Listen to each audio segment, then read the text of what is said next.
Meus amados irmãos, minhas amadas irmãs, a paz do Senhor Jesus. Quem vos saúda é o pastor Éder William.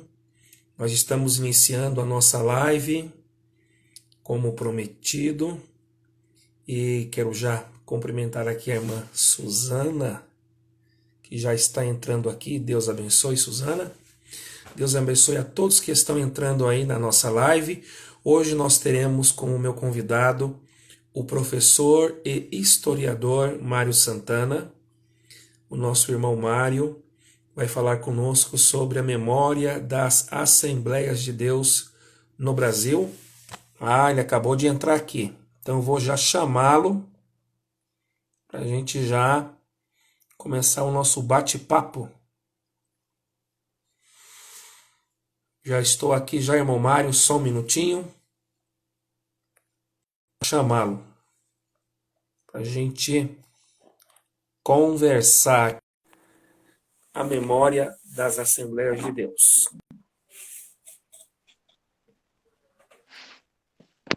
Agora oficialmente a paz do Senhor. A paz do Senhor, pastor. Tudo bem? Tudo bem? O pessoal está entrando aí, ó. Tá me ouvindo bem? Bem, o senhor me ouve bem? Ótimo, ótimo. Estou aqui na Grande Joinville lhe ouvindo muito bem. Os irmãos internautas que estão entrando aí, se estão me ouvindo bem e ouvindo bem o professor Mário, deixa aí um ok, deixa no comentário a informação para a gente estar a par aí da comunicação, se todos nos ouvem bem. Sim, Edson sim. também está entrando aí. O É, historiador, o historiador Carlos Castro, lá do Ceará, né? Também brevemente vai entrar. Até pediu para mim mandar um a, alô para ele, né? Carlos opa, Castro. professor Mário, o pessoal, Diga. conforme eles vão entrando aí, a gente vai cumprimentando eles, Sim, vamos sim, claro. interagindo, vamos ter um bate-papo bem tranquilo. O Instagram, Sim, ele tem um reloginho aqui que ele me avisa que é 60 minutos. Deu 60 minutos, eles vão cortar o vídeo. Então a gente tem aí, agora no reloginho aqui está marcando já utilizamos 2 minutos e 43 segundos. ok. Tem bastante tempo. Vamos lá. Vamos lá, então. Eu quero primeiramente pedir que o senhor se apresente para os nossos internautas, dizendo a sua origem, cidade onde mora, formação acadêmica. Bem, pastor Éder, meu nome é Mário Sérgio de Santana, eu sou nascido e criado na cidade de Joinville, Santa Catarina, fica no Nordeste catarinense, e a minha formação acadêmica, eu sou licenciado em História e pós-graduado também em História Cultural. Essa é a minha formação acadêmica. Atualmente, né, eu trabalho como professor de escola pública aqui em Joinville, Rede Municipal de Ensino. E o senhor é de pertence assembleiana, né? O seu domicílio Ah, eclesiástico é a Assembleia de Deus?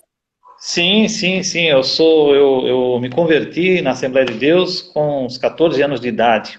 Então eu já faz mais de 30 anos, né, que eu sou assembleiano, sempre colaborando, sou obreiro, presbítero, colaboro na igreja, sou frequentador, sou assembleiano militante, tá? Para quem não me conhece, sou assembleiano militante. Olha aí, o Edson Pátimos escreveu aí que vai ser um imenso prazer ouvir essa entrevista com o professor Mário Sérgio. Professor Amém. Mário Sérgio, quero primeiramente agradecer o senhor ter aceitado o convite para que façamos essa live sobre a memória da Assembleia de Deus no Brasil. Amém. Primeiramente, eu vou pedir que o senhor passe para os nossos internautas o início histórico, como que teve na sua mente, como é que deu o start, como é que foi o pontapé inicial para o senhor começar a coletar os dados das Assembleias de Deus. Fala um pouquinho do início do blog, do Facebook, como é que surgiu isso dentro do senhor? Olha, pastor, é uma história longa, né? Mas eu vou tentar resumir, fazer uma síntese. Em primeiro lugar, é, eu posso dizer, o pontapé inicial foi quando eu fazia talvez o terceiro, quarto ano da faculdade, na biblioteca aqui da nossa faculdade da região de Joinville, a Univille, eu li um livro chamado, parte de um livro chamado Nem Anjos Nem Demônios, onde o historiador, o sociólogo, né, Paul Freston, ele fez uma síntese histórica da Assembleia de Deus. E eu me motivei com a leitura daquele texto, porque aquela síntese histórica era muito diferente das histórias é, que nós líamos, né? Porque nós temos aquelas histórias caseiras, oficiais, como a gente fala. Ele já fazia assim de um ângulo mais contextualizado. Então aquilo ali me motivou. Quando eu fui fazer meu trabalho de pesquisa na faculdade, eu procurei fazer um esboço, né, no trabalho sobre a Assembleia de Deus e política. Eu procurei já fazer alguma coisa dentro daquele segmento. Depois que terminei a faculdade, eu fiquei sempre com aquela vontade de escrever um pouco sobre a Assembleia de Deus, mas de outro ângulo. Contextualizar os personagens, contar alguns detalhes, contar situações que muitas vezes não estão dentro da história oficial, né? Alguns detalhes, alguns costumes, contextualizar, deixar a pessoa a par do que estava acontecendo naquele momento com os personagens da nossa história e também até tentar colocar algumas coisas assim de personagens anônimos, né? Como eu já fiz, né? De pessoas que não são conhecidas, fizeram a história, mas não são conhecidas, porque todos nós fazemos história, né? Mas nem todos acabam sendo escritos, narrados no livro de história. Então, assim começou. Daí eu criei o blog. Depois de algumas tentativas, né? Eu não sabia como criar blog, criei o blog e comecei a escrever. Aí são 10 anos já com o blog Memórias da Assembleia de Deus. Então, é claro que foi um aprendizado, né? A gente aprende a escrever, aprende a usar a linguagem na internet, aprende a primeiro escrever aqueles textos grandes, depois eu comecei a sintetizar. Logo em seguida veio a ideia de fazer uma página no Facebook, onde eu iria colocar, pensava eu, né, sempre, colocar fotos e pequenos textos explicando a foto, contextualizando a foto. Sempre esse foi o meu objetivo. Aí criei essa página. Depois um amigo meu falou o seguinte, ó, cria um grupo no Facebook, vai ser bom, né, o pessoal vai participar. Daí criei o grupo, fiquei como principal administrador, hoje nós temos outros. E esse grupo, né, ele tomou uma dimensão, desde o ano passado nós estávamos com 1.000, 2.000, e hoje nós estamos com 139 mil membros neste grupo, caminhando para 140 mil, e todo dia, né, eu sempre estou adicionando pessoas. Então foi assim, foi uma coisa gradual. Começou com o blog, depois veio com a página no Face, todos eles denominados Assembleias de Memórias da Assembleia de Deus, e o grupo agora também está assim, né, com bastante audiência, a gente pode assim dizer, e tem sido uma bênção de Deus. Então, esse processo já começou faz 10 anos, né? É o que eu posso dizer para o senhor, assim, né? Sintetizando. Bem, algumas considerações sobre o seu comentário. O seu referencial teórico, Paul Freston. Sim. Para quem não conhece, na academia, para quem vai fazer pesquisa sobre Assembleia de Deus, religião política, Paul Freston é leitura obrigatória. Sim, ele é um inglês, inclusive, né? Sim, ele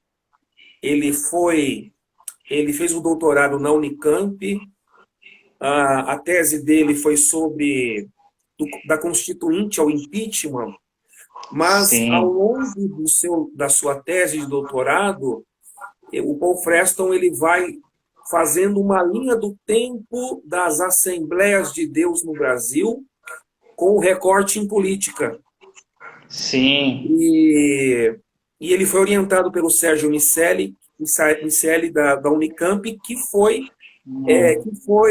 orientado pelo Pierre Bourdieu, que é um dos grandes sociólogos franceses, sobretudo sociologia da religião. Então, quem caminha na academia e deseja fazer pesquisa sobre a Assembleia de Deus, evangélicos e política, o referencial teórico como leitura obrigatória é o Paul Freston. Então, a partir dele ali, o estopim acendeu aí, né, professor? Começou.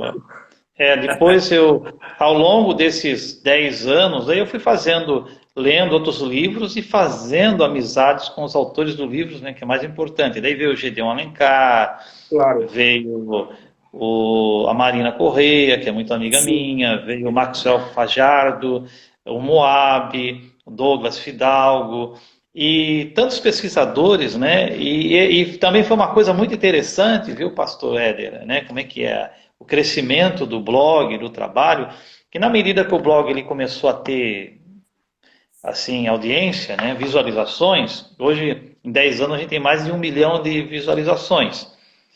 Eu não sei se é muito, se é pouco, mas estamos aí com mais de 1 milhão. Eu fui recebendo trabalhos acadêmicos justamente que procuravam explorar essa linha, né, de dar um contexto, fazer uma análise mais científica, né, sociólogos, historiadores, cientistas da religião.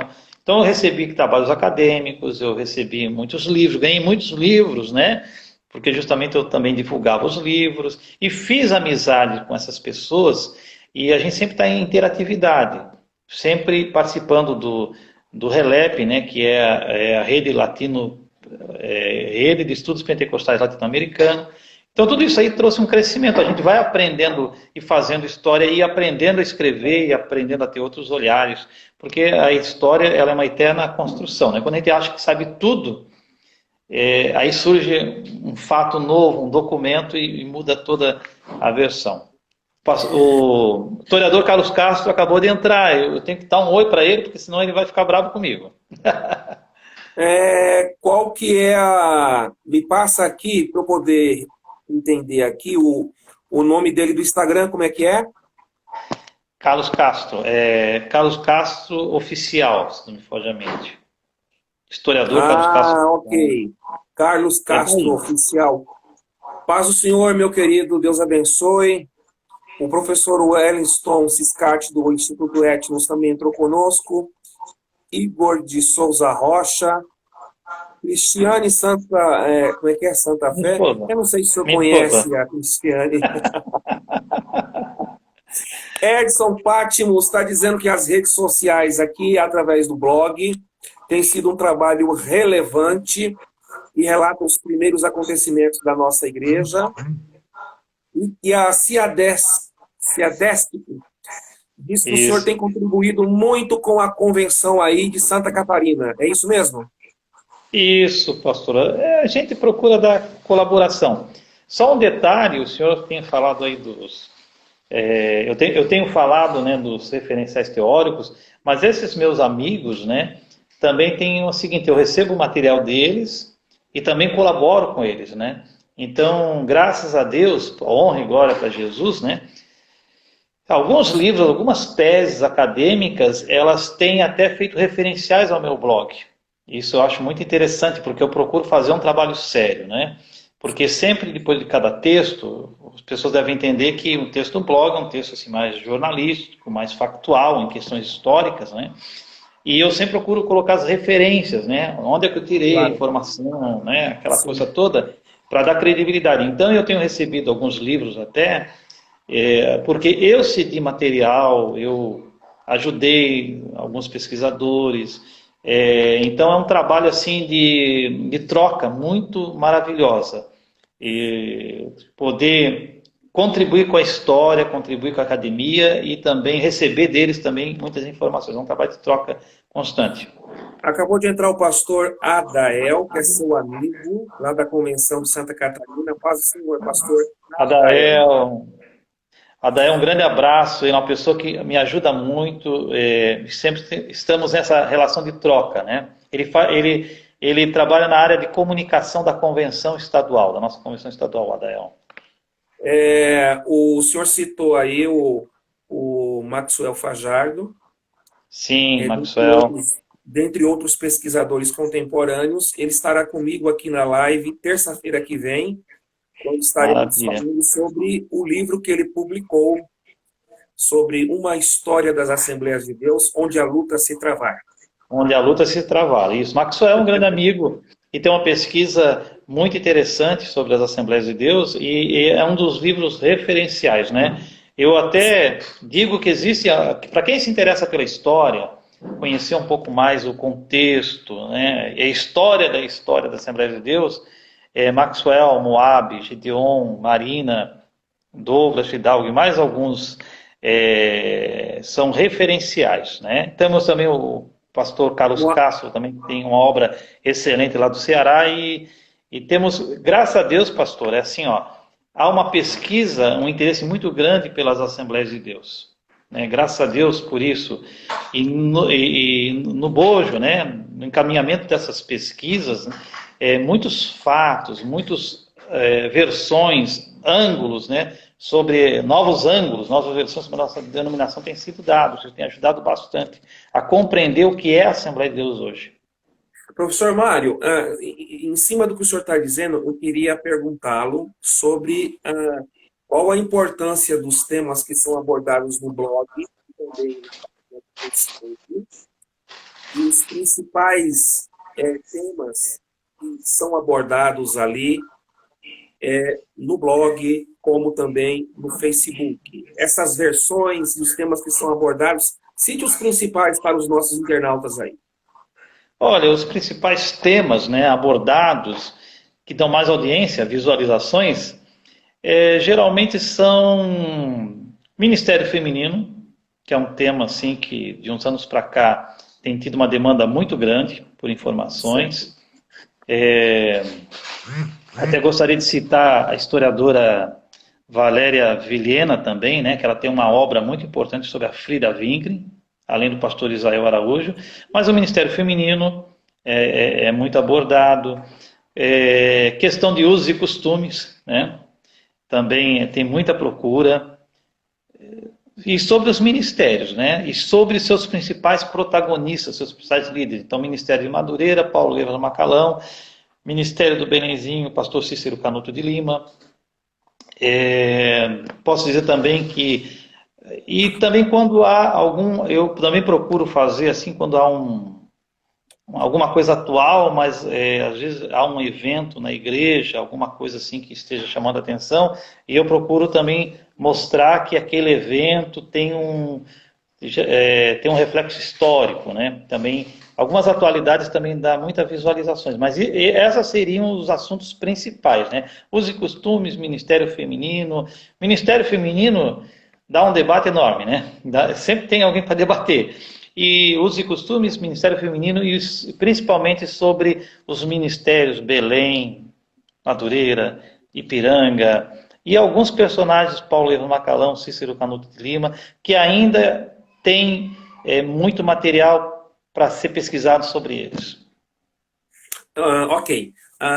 Meus amados irmãos, estamos aí com o nosso querido amigo, presbítero, professor historiador Mário Santana, que é o responsável pelo blog e também pela página oficial no Facebook das Memórias das Assembleias de Deus no Brasil. Professor Mário, dentro do blog e do Facebook, nós temos percebido que existem ali os relatos de membros antigos, os assembleianos antigos, que já estão na terceira idade, e que trazem informações porque foram testemunhas oculares.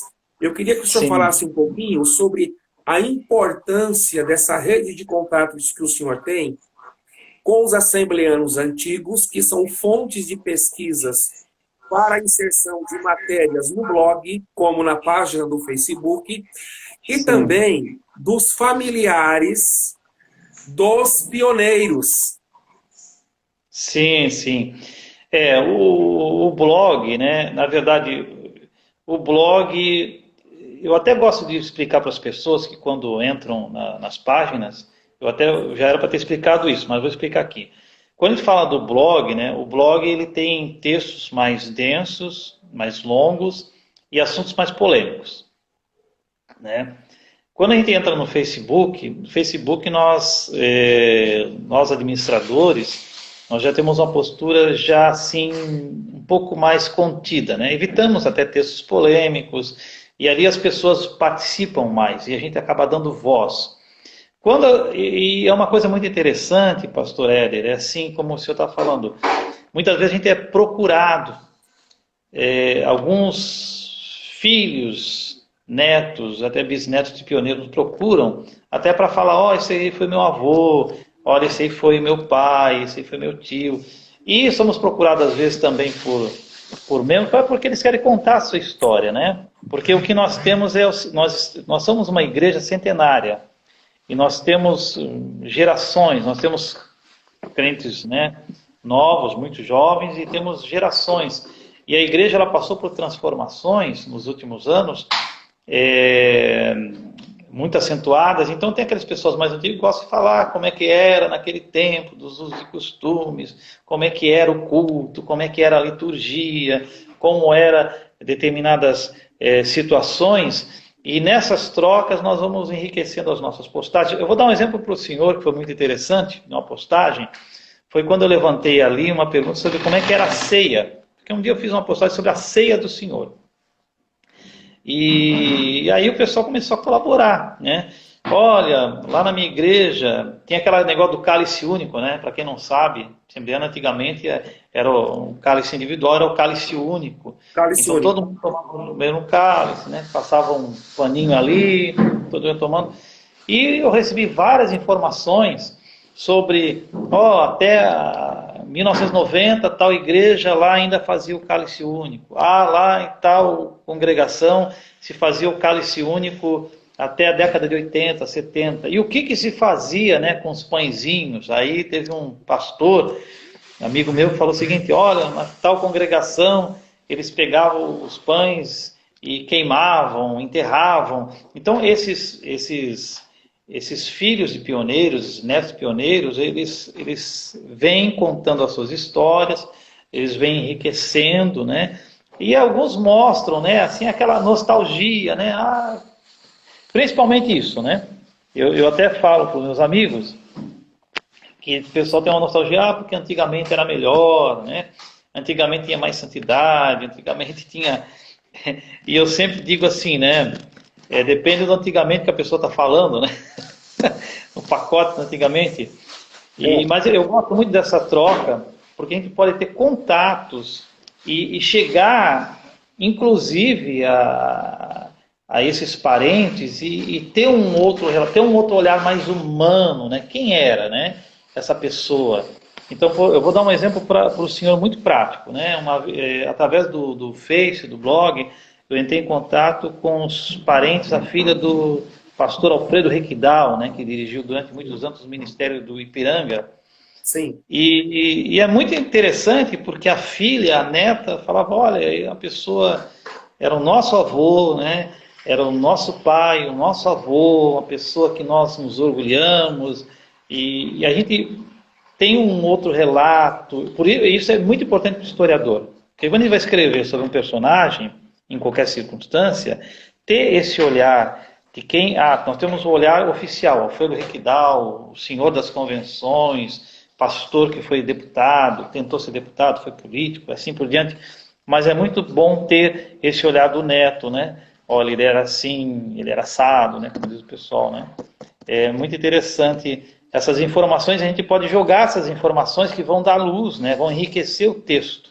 Isso que eu digo, é muito importante a gente ter essas informações para enriquecer o texto, para saber assim por que aquela pessoa foi às vezes tão bem sucedida no ministério pastoral, né? Não sei se respondi. Foi. O senhor foi muito claro nas informações. Se eu não estiver sendo claro, fale aí, tá, irmão? Às vezes a gente fala. É que nem político, né? Fala. Sai do foco. Meu querido irmão, é o seguinte, o grande público evangélico assembleiano, Sim. via de regra, eles têm a informação da história da sua denominação Sim, através da publicação dos livros das sim, editoras, das instituições sim, da nossa igreja. Independente se o ministério é da Madureira, se é da Missão, do Belém, existem as sim, editoras que nós chamamos de a história oficial, segundo a editora que é vinculada à convenção.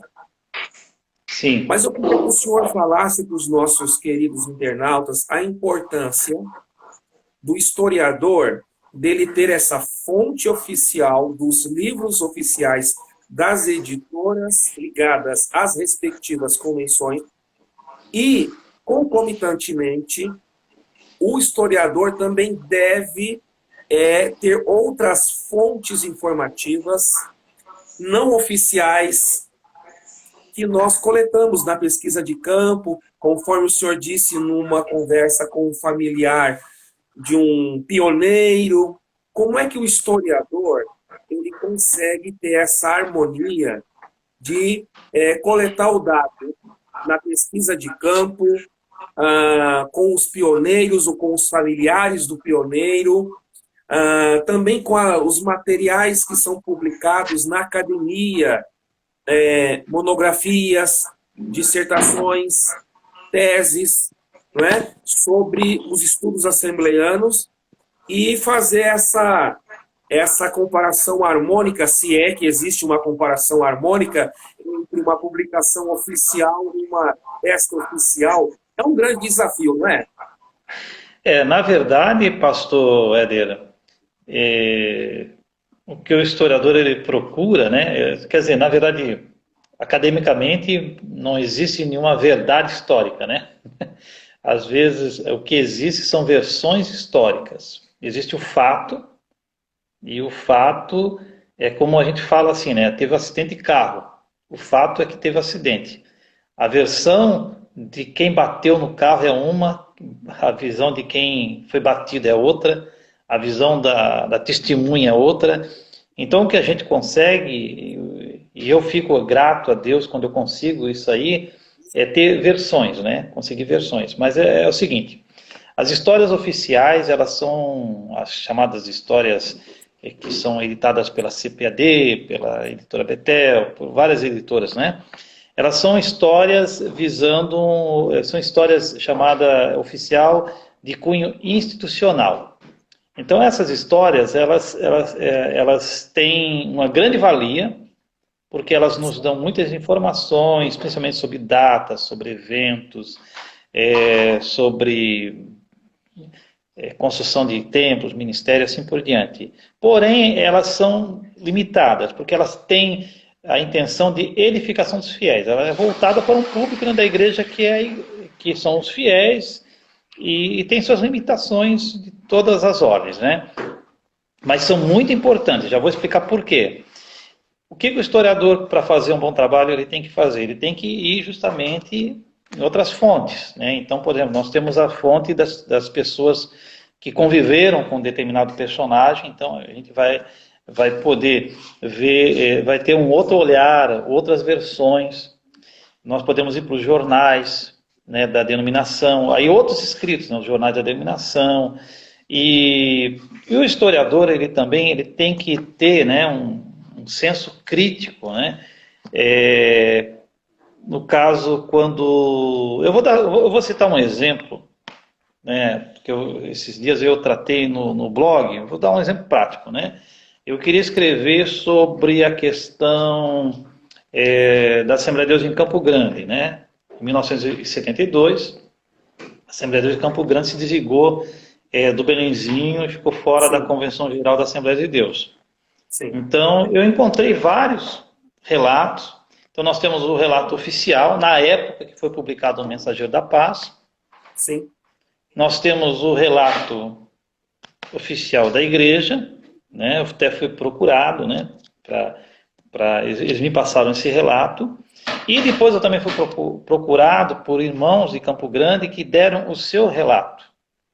Então, o que o historiador tem que fazer? Ele tem que procurar, né, fazer uma mediação, né? Fazer a mediação. Olha, todas as versões estão certas, todas as versões estão erradas? Não. A gente tem que procurar fazer, né, uma síntese e procurar no texto, né, dar os pontos de vista diferentes.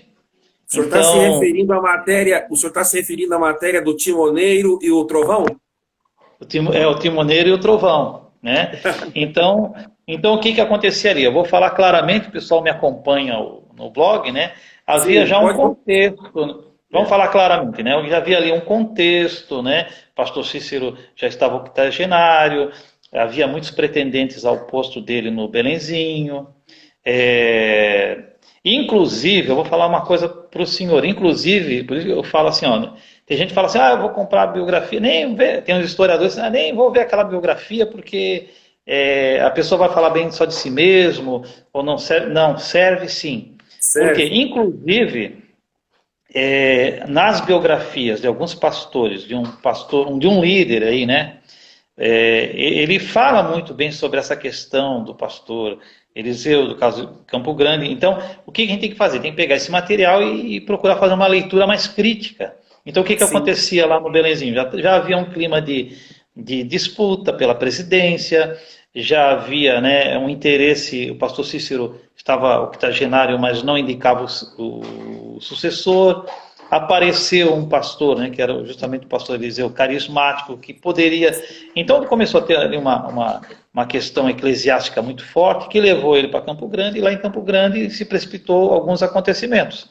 Então a gente tem Sim. que pegar todas essas informações e dar o contexto, né? Porque assim, ó, se pegar a informação da cisão, é isso que eu quero falar agora, certo? Se pegar a cisão de Campo Grande e colocar só pela cisão e só pelos relatos históricos, foi excluído, é um rebelde. Mas se você pegar o contexto, você vai ver que aquela rebeldia, né, assim, o discurso oficial lá em 72, que o pastor foi Sim. um rebelde, não se justifica mais. Porque Sim. simplesmente havia já um clima de ruptura dentro do ministério, que até, eu digo isso, que até a bibliografia oficial, até as memórias oficiais do líder do Belenzinho hoje em dia falam que havia um clima de descontentamento, de rupturas para aquele momento. Então não foi assim um fato isolado. Não sei se vocês estão entendendo o que eu estou querendo falar, né? Então a gente Sim. procura fazer essa leitura histórica, É.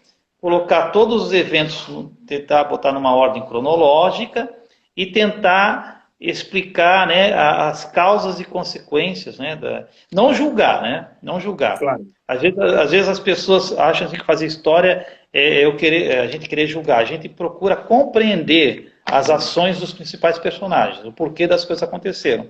E isso ali eu procuro explicar ali no o Timoneiro e o E o Trovão, né, no trovão? caso, né, e o Sim. Trovão.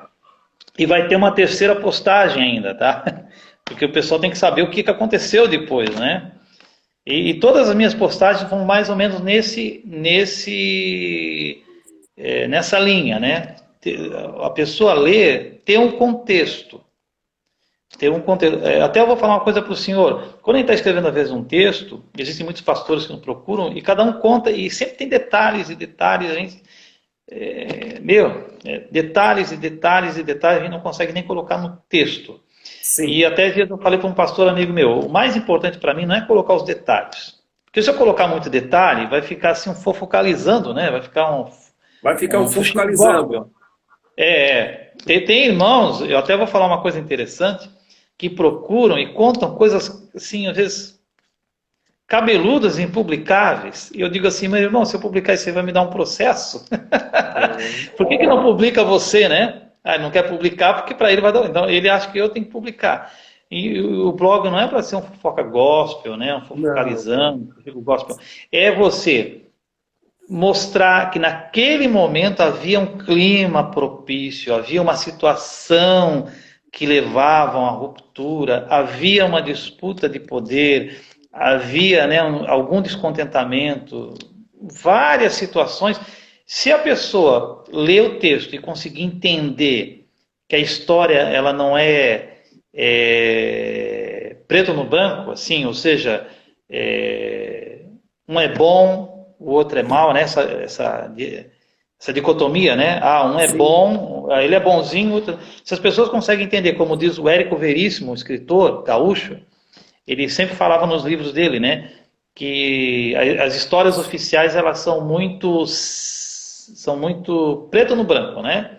O cara é bom, o cara é ruim, o cara é vilão, o cara é bandido, mas ele diz assim, ó, que as histórias elas tinham que ter as colorações, né, do arco-íris, elas tinham que ter, né, o meio termo. Se as pessoas conseguirem entender que a história ela é feita de pessoas falhas, pessoas é, maravilhosas, mas também falhas, como nós o somos, se elas conseguirem perceber que ela é feita de paixões, porque onde está o ser humano tem paixão, onde está o ser humano tem ciúme, onde está o ser humano tem sentimentos bons e sentimentos ruins, e que há ações boas e ações ruins, eu já fico de bom grado, já fico feliz, né? Porque o meu trabalho já valeu. Então eu procuro mostrar, ó, isso aconteceu. Aí vai surgir a versão lá do irmãozinho lá, ó, mas eu acho que o pastor queria fazer isso, né? Mas é isso ele acha, é a memória dele, a versão dele.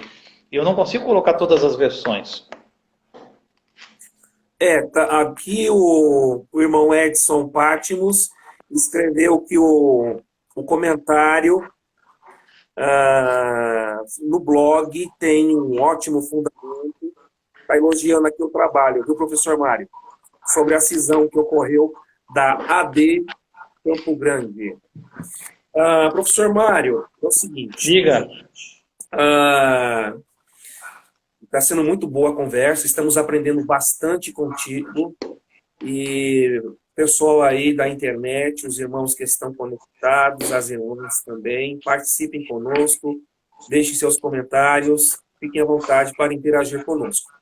Amém. Professor Mário, é o seguinte, alguns personagens ao longo da história assembleiana, o senhor citou Paulo Libas Macalão, Cícero Canuto de Lima. Quando o senhor citou no início da live Ministério Feminino, que é um dos assuntos que tem fomentado várias discussões, vários debates, no blog, no Face e em todo o contexto dos arraiais assembleianos. A figura da Celina Albuquerque, nós sempre, assembleanos, ouvimos, né? Pelo fato dela ter sido batizada com o Espírito Santo. Mas eu queria falar de uma outra personagem contigo, mas numa perspectiva extraoficial. A Frida. Sim. A Frida Vegri. Diga. Tanto é que na academia, muitos pesquisadores estão se debruçando em cima da pesquisa sobre a Frida e até recentemente algumas literaturas publicadas por relatos até oficiais das editoras oficiais institucionalizadas pelas convenções também têm lançado alguma coisa sobre a Frida. Mas fala um pouquinho para a gente, porque a mulher assembleiana, nas questões que envolvem relação de poder, ela é invisível. O espaço é Sim. dominado majoritariamente pelo sexo masculino. Mas a Frida, né, esposa do Gunnar, ela foi uma mulher diferente no seu tempo, na sua época. E hoje, se ela estivesse viva, semana que vem ela completaria aí 129 anos de vida, se ela Nossa. estivesse viva até hoje. E a Frida, a presença dela nas Assembleias de Deus, naquele primeiro quarto de século, causou bastante discussão, né? Fala um pouquinho dela do ponto de vista da visão extraoficial. Ela faria 129 anos e morreu tão cedo, né? Tão Ela jovem, ela morreu morreu cedo. muito cedo. A Frida, ela se tornou assim um ícone agora do Ministério Feminino. Até eu digo que essa esse debate sobre ela vem justamente num tempo em que cada vez mais, né, a gente está vendo assim, até não é só dentro da igreja, mas secularmente as mulheres, né, estão procurando cada vez mais seu espaço. Isso é uma luta de anos, né, mas cada vez mais estão procurando seu espaço. Mas o que eu posso dizer da Frida é que ela foi uma, como todo mundo sabe, né, uma grande líder. O Gedeon Alencar ele começou a pesquisar sobre ela e começou a ver ali no Mensageiro da Paz que o nome dela aparecia muito. Então, se sabe que ela foi uma grande líder. Só que ela foi barrada, né, porque naquela época, né, principalmente aqui no Brasil, para os obreiros, alguns suecos e principalmente os nordestinos, né, na mentalidade deles, né, a mulher ela não deveria ter esses avanços. Ela era uma mulher à frente do seu tempo naquele momento aqui no Brasil, né? O que eu posso dizer para o senhor é que ela foi uma grande líder, escritora, e justamente num tempo que a mulher não votava, que a mulher, quando se tivesse outras situações como hoje é tão normal, dirigir ou votar seria um escândalo, mas ela foi uma grande líder. Porém, ela não foi compreendida no seu tempo pelos pastores brasileiros e ela foi podada no seu ministério, né? É isso que a gente pode dizer, isso oficial. E existem aquelas discussões que a convenção de 30, né, teria até alguns... o grande pomo da discórdia, né, teria sido justamente o Ministério Feminino, seria a presença dela, né? A presença... E temos que lembrar o seguinte, né, bom, temos que lembrar o seguinte, por que ela incomodou tanto na sua liderança? Era uma mulher extremamente capaz, escritora, compositora, poeta, assim por diante, mas ela estava praticamente, né, na ausência, né, o Gedeon Alencar fala, na ausência dele, ou junto com ele, né, ela estava sendo líder da principal igreja da capital do Brasil, né, que era o Rio de Janeiro na época. Rio de Janeiro. E eu tenho assim uma visão, né, que me parece o seguinte, que no Rio de Janeiro, o Gunnar Wingre e a sua esposa Frida Wingre, até por influência dela, estavam conduzindo a igreja para uma abertura maior, né? No sentido assim, ó, enquanto no Norte e no Nordeste nós tínhamos aquele padrão, né, que se consolidou do homem simplesmente ter a liderança e a mulher ter um papel secundário, no Rio de Janeiro, né, o Gunnar Wingre já tinha separado uma diaconisa, né, Emília Costa, Frida, ela dirigia os trabalhos, ela escrevia, ela editava o Mensageiro da Paz.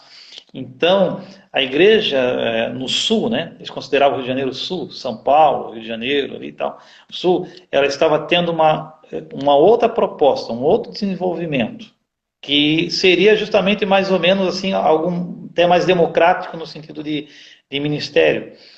E isso não agradou os líderes do Norte e Nordeste e acabaram fazendo o que se fez na Convenção de 30, né? Se enquadrou a Igreja do Rio de Janeiro, né?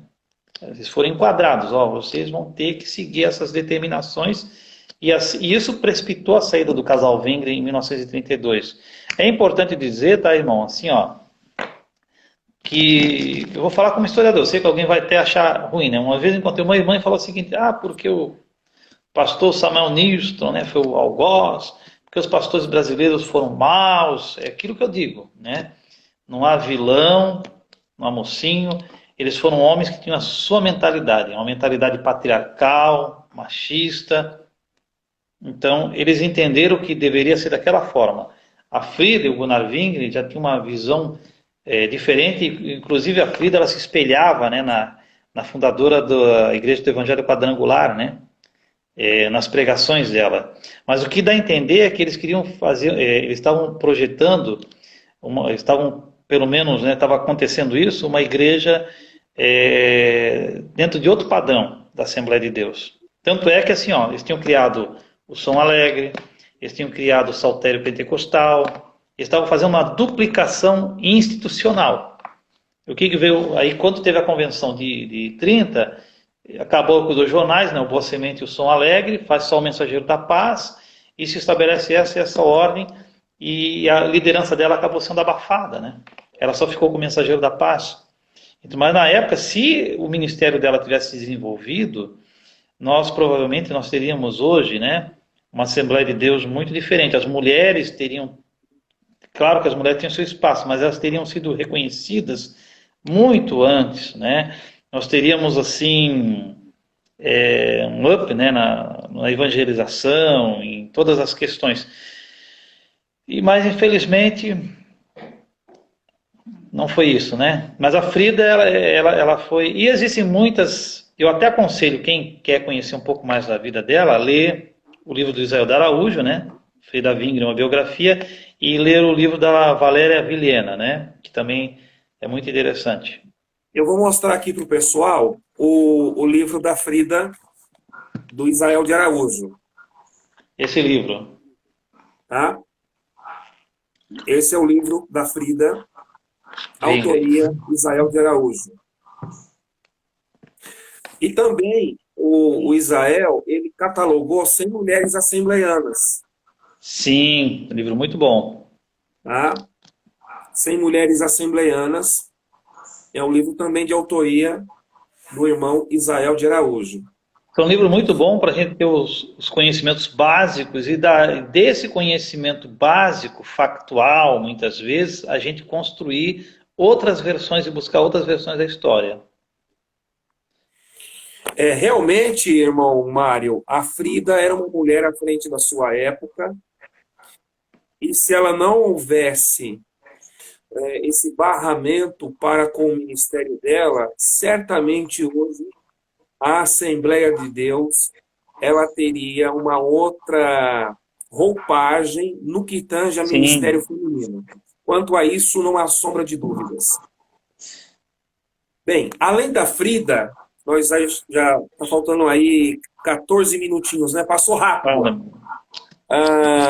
Fala um pouquinho para a gente sobre o mito fundante lá de Madureira, Paulo Leivas Macalão, que foi o cooperador do Gunnar Wingre, mas o próprio Gunnar, ele cita no seu diário que o Paulo era muito independente.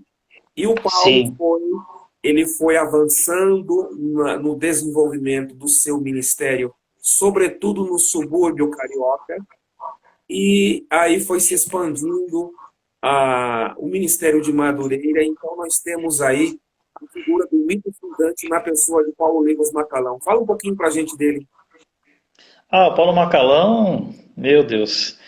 Paulo Macalão, ele foi um cooperador, como o senhor citou, o Gunnar Wingre disse que ele era muito independente, né? Uma das questões básicas, né, que já se encontra na biografia dele, que todos os estudiosos reconhecem, foi por causa da questão da classe social dele, né? Ele era filho de um general, era para ser militar e acabou se tornando, né, um soldado de Cristo evangelizando nos subúrbios, né? Então aí existem versões, né? As versões que dizem que quando ele estava lá em São Cristóvão, ele pregava contra o pecado, daí ele foi censurado, incompreendido, e ele foi pregar nos subúrbios, né? Sim. Mas também tem uma outra questão. A família do Paulo Macalão, e é importante, né, a versão familiar, diz que não teria sido bem assim, que ele teria ido para os subúrbios porque ninguém queria evangelizar nos subúrbios. Mas o interessante é que as duas versões elas não se contradizem, porque ele pode ter se sentido sem espaço mesmo e precisava de alguém no subúrbio. Agora, o que aconteceu? Ele foi pregar nos subúrbios, num lugar de gente pobre, negra, esquecida pelo Estado, pelos poderes constituídos, pessoas que na República Velha não tinham praticamente nenhuma cidadania, e ele foi pregar o Evangelho e levar a cidadania do céu. Ele era um homem branco, elitizado, tocava seu violino, e com a sua liderança ele agregou, né, as pessoas no subúrbio e criou um grande ministério lá.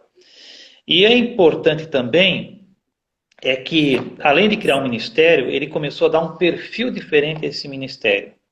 Porque ele era uma pessoa diferente na sua classe social, né? Temos que analisar o seguinte: Paulo Macalão era filho de um general, estudou em colégios elitizados, e ele vinha de uma família assim, elitizada, e durante a vida toda, isso que é uma questão muito importante, a família dele era elitizada. Por exemplo, né, o irmão dele, Fernando Macalão, se tornou diretor da companhia, de uma companhia, uma grande companhia do Rio de Janeiro. A irmã dele casou com um grande industrial no Rio de Janeiro, um industrial gaúcho que foram morar no Rio de Janeiro. Muitos não sabem, mas o Paulo Macalão, o cunhado dele, era um mega empresário. Era um sujeito que tinha negócios na imprensa, bancos e assim por diante. Ele era de uma família muito elitizada. Então, e a criação dele, como eu falei. Então, isso ajudou que ele criasse um Ministério de Madureira, fosse um ministério assim, tivesse já projeção social, ele já se preocupasse em construir uma rede de escolas. Nos anos 50 já era preocupado em construir já tinha uma escola, né? A Escola São Paulo, rede de escolas com assistência social. Nos anos 50, ele tinha amizade com os políticos, né? Ele tinha acesso a Adhemar de Barros, né? O Silvio Brito, o cunhado dele, foi candidato e se elegeu vereador no Rio de Janeiro, já na década de 50. Então, Paulo Macalão, na verdade, ele, pelo que eu vejo a biografia dele, ele estava adiantado 30 anos em muitas questões hoje da Assembleia de Deus. Talvez por isso, e também tem o seguinte, pastor Éder, como ele era muito ligado a Adhemar de Barros, né, a política, ele também foi vítima dos ataques da imprensa, naquela época. Então, o que eu posso dizer para o senhor? Paulo Macalão, ele era um homem também à frente do seu tempo, tinha uma visão de Assembleia de Deus, de igreja evangélica muito larga, muito expansiva, e por isso talvez aquela questão, né? Ele se tornou, dentro do contexto de formação dos ministérios de crescimento, ele se tornou uma ameaça, né? Ele se tornou assim um sujeito, o Ministério de Madureira se tornou assim um problema no sentido de, porque Macalão estava muito à frente do seu tempo. Então ele é um mito, né? Eu ainda estudo, leio muito sobre ele, né? Procuro entender, mas a questão dele ser da elite, ele ter uma família elitizada, uma família. Vamos só colocar, pastor Éder, em 1930, quando ele foi separado a pastor, teve a Revolução de 30 também, que eclodiu, né, em todo o Brasil e levou Getúlio Vargas ao poder. O pai dele participou da Revolução de 30. O pai dele foi participante. Paulo Macalão morava muito próximo dos quartéis. Aquele espírito nacionalista da Revolução de 30, aquilo impactou ele. Entendeu? Ele estava numa igreja de suecos.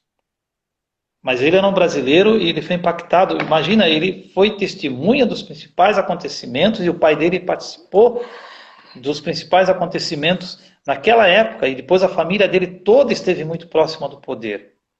Como não ter um líder diferenciado, um líder próximo de Adhemar de Barros, um líder próximo das autoridades, um líder que mandou um telegrama para o Getúlio Vargas, e Getúlio Vargas devolveu o telegrama colocando ele como primeiro nome, Paulo Macalão e os demais obreiros, porque o sobrenome Macalão provavelmente até era reconhecido pelo Vargas, porque o pai dele era um general. Então tem todas essas questões que fizeram do Macalão ser um líder de destaque, né? E ter um projeto pessoal de igreja, né? Ter um projeto diferenciado. Então, hoje, por exemplo, muitas pessoas falam Ministério de Madureira, mas o Ministério de Madureira já nasceu com um DNA diferente, já. Isso que eu posso falar para o senhor. E até a abertura feminina do Ministério de Madureira já é muito mais antiga, né? Já começa com a Zélia, já começa com outras irmãs que participavam, que o Paulo Macalão dava apoio. Porque parece assim que aquela igreja do Rio de Janeiro lá, da Frida, ainda estava dentro dele, né? Para ele dar apoio para o Ministério Feminino.